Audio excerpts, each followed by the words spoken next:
Magandang araw mga kaibigan.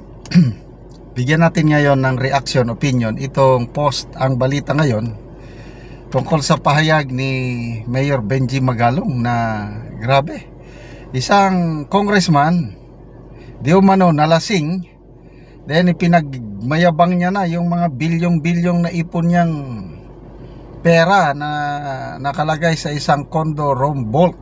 Grabe. Ito, congressman ipinagmayabang ang condo room vault.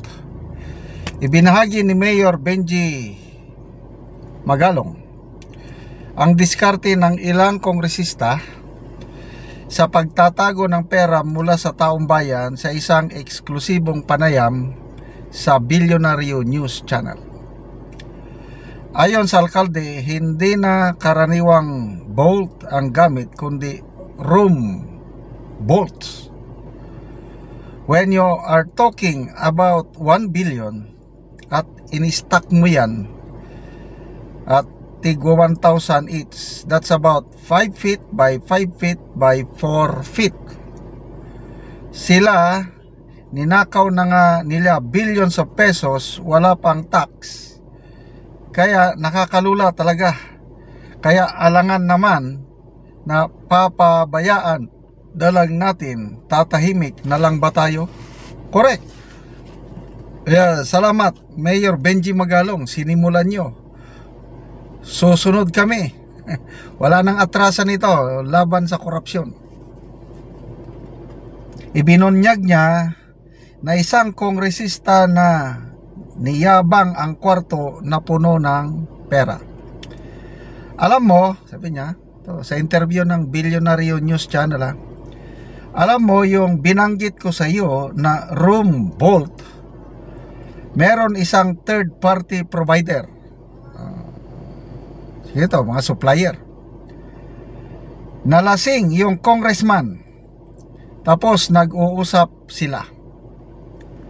Sabi niya, first time ko sir nakakita ng pera sa isang kwarto, napakarami pala. Nalula ako doon at binanggit sa akin na ganyan din ang ginagawa ng ibang kasamahan niya. And I believe hindi nagsisinungaling si Mayor Magalong. And these are real stories. So, very secured yung pera nila doon. Bagamat takot ang mga impormante, tiniyak ng alkalde na ipagpapatuloy niya ang pagbubunyag ng korupsyon sa gobyerno at papangalanan ang mga ito sa kanyang formal na imbitasyon sa investigasyon ng Kamara at maging sa Senado. So, again, magpasalamat tayo kay Mayor Benji Magalong, Senator Lacson at ibang kasama nila na lumalaban para sa taong bayan, para transparency, accountability. Sobra na talaga itong ginagawa ng administrasyong ito.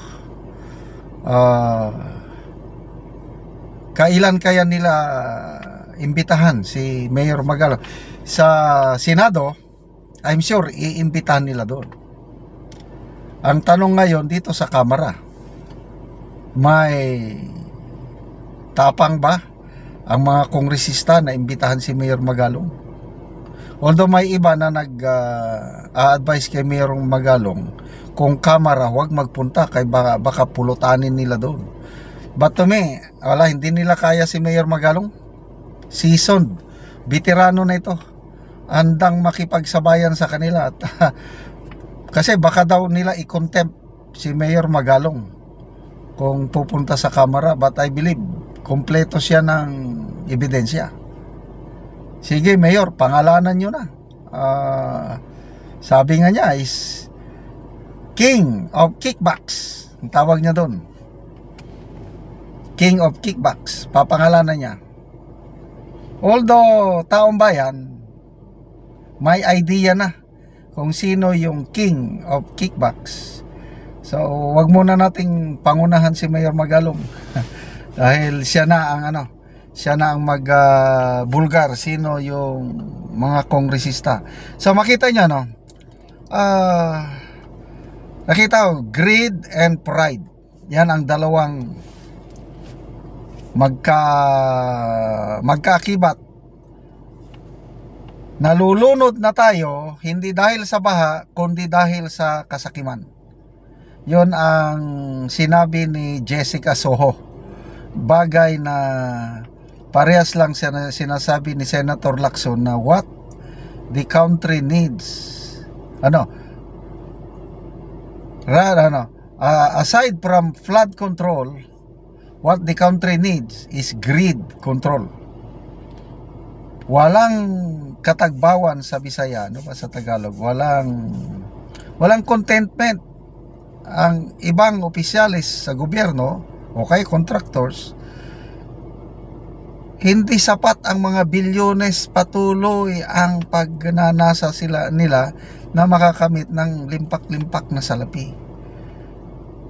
Yun na yung the root of all evil. The love of money is the root of all evil. So dahil sa kasakiman nila ng pera, ang napreprohesyo ang mamamayan na nahihirapan sa baha. Maraming salamat mga kaibigan sa inyong pagsubaybay sa ating channel. Nakakatulong kayo ng malaki sa tribong Talandig ng Bukidnon dahil income natin sa channel na ito is pantulong sa tribo. Sa ngayon, namimigay tayo ng livelihood assistance at saka nagpapatayo tayo ng mga babae sa kanila, namimigay ng libreng yero at pako para ang tribong ito makapagpatayo ng mas maayos na tirahan. So, panoorin nyo ang video na ito. Anak ko sa area ni Rodani sa iyang tanom nga kape. So mag-abono siya. Gini sa kutsara siya. Akong iabono sa isa duha ka bangag, isa ka kutsara gyud ang makasulod. Tagtunga-tunga. Tagtunga-tunga sa kutsara. Ara. Na. Tuaning tabunan kay aron ang kape kusugi kayo mo suyo pug abono. Sumuna ni ang itsura sa kape ni Rodani nga isa pa ka bulan. Nindot gid kaayo. Isa ka punuan duha ka bangag. Ini pagbutang.